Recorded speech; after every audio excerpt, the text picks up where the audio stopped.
So it's really interesting because as of this point, iOS 26 actually does kind of have somewhat of a problem. The issue that we're running right now inside of iOS 26, it's not necessarily that it's pretty buggy and it's pretty glitchy for the most part, which is expected whenever you go through and basically get some sort of, new software. The biggest issue that we're basically running into inside of iOS 26 is the fact that the biggest feature, one of the biggest features that Apple basically said that this iPhone is going to be getting, it's actually kind of running into the situation where iOS 26, with the liquid glass display, liquid glass experience, this is kind of becoming a really weird issue for some people. A lot of people are not liking it.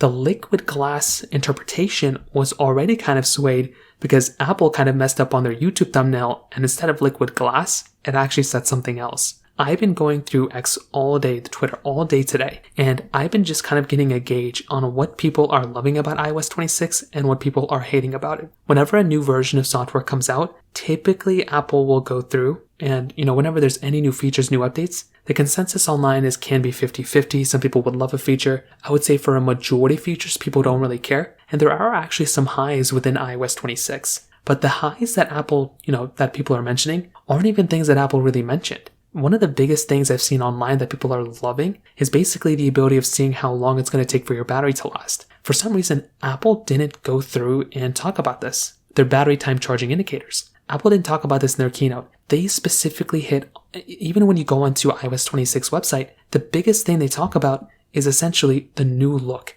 New look, even more magic. That's what their tagline is for iOS 26. Right now, the biggest problem people are having with it is basically the little liquid glass indicators where things are clear. It's just weird to see. It looks like that's one of the biggest changes within iOS 26. And the fact that Apple went through and they basically are highlighting this and people are not liking it kind of tells me that this is a very, very weird thing that Apple's kind of going through, because they're either going to have to walk back this major change or they're going to have to either give us indicators to turn it off, which defeats the whole purpose of even bringing it out in the first place. So I'd love to hear your thoughts about this. Let me know in the comment section below. Hit the like button, that would mean so much, but definitely hit that subscribe button. More importantly than everything else, I love every single one of you guys. Hopefully I'll catch you guys in the next video. Peace out till then.